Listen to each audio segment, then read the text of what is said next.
when you look at Beterbiev, obviously everybody's going to look at he has 18 wins, 18 knockouts, so everybody's going to say he's extremely hard. But can you kind of talk about like some of the small intricacies and like some of the small nuances of his game that that makes him more So one thing is that a lot of people don't realize is that he uses a lot of misdirection.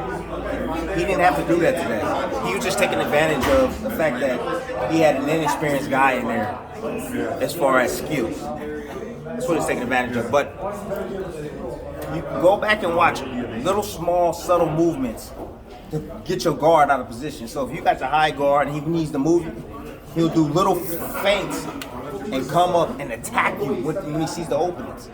So that's one thing that he does that nobody understands or give him credit for. So he's very cerebral inside of there, man. Very creative.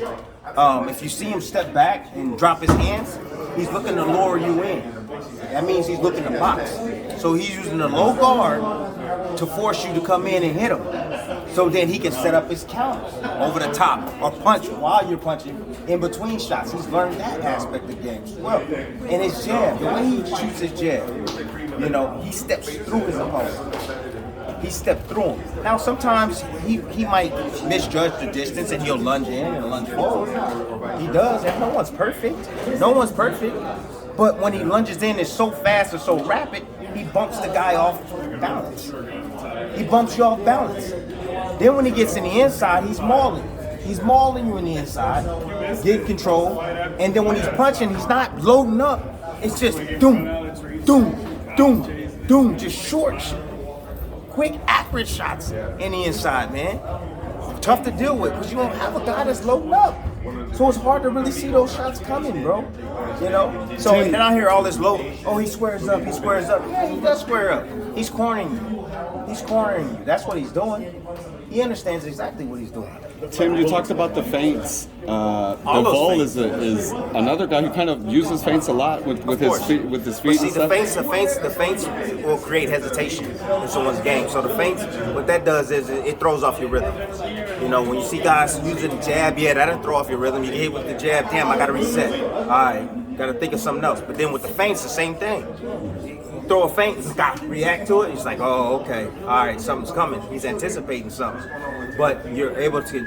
He has to reevaluate everything when you throw feints. So it's a good thing to use against a guy like him. You gotta keep him off balance, man. You have to keep him picking up his feet because if you stand right there in front of him, with that fight with Bivol and Beterbiev, how does that fight play out for Undisputed? Honestly, I haven't looked at Bivol, I know what Bivol can do, but I gotta see the holes. And I gotta see where. Okay, and I gotta see where Bivol is weak, where Beterbiev can take advantage of him, and vice versa.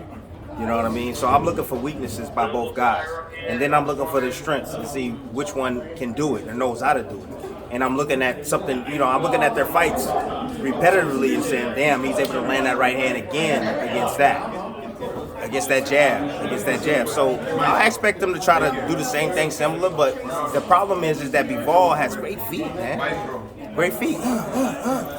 And then he stays close enough to be able to counter you too. So that's the difference, man. You got to keep that guy honest. And Bivol Bivol won't throw with power, He'll maintain his business. He'll maintain his distance, just as he did with Canelo. And that's what you got to do. You get a guy defensive, especially a guy like Beterbiev, and he uses that high guard. And if you can bring that pelvic forward like this, you got him. He's out of peak. What are you gonna do?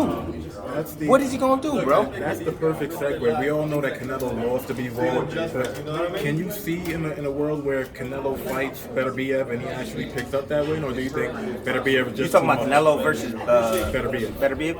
I gotta see if Canelo gotta fight Triple G.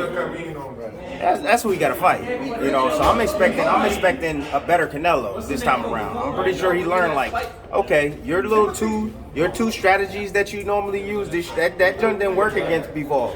It didn't work. Yeah, that walk you down high guard, entice you, beat you on the shoulder, all that shit didn't work. And then stay on the ropes and play rope-a-dope and try to, bait you in so you can land a big shot. That didn't work. Canelo got to get back moving his feet, man. He got to get back on that bike, moving here, moving there, subtle movement, bro. He got to get back to his craft. He got too comfortable knocking guys out, bro. I know you got to go.